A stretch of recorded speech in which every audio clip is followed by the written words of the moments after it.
গাদালো কোথায়?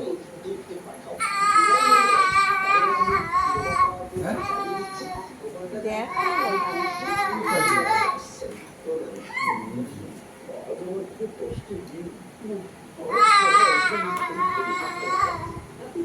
আমি খুব তাড়াতাড়ি ফিরে আসবো। এই কৃষ্ণনগর ছেড়ে আমি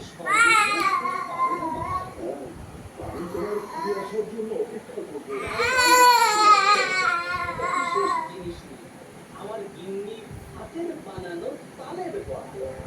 ছাড়ো।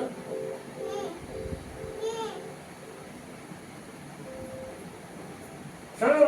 দুট্টু বাড়ি দিয়ে আসো, বাড়ি দিয়ে আসো, যাও। ওলা ওলা বলো গোপাল দাদা কি খবর তোমার? খবর ভালোই। আমাকে কিছুদিনের জন্য মুর্শিদাবাদে যেতে হবে বুঝলে। নবাব বাহাদুর ডেকেছে। বাবা তার মানে তোমার তো এখন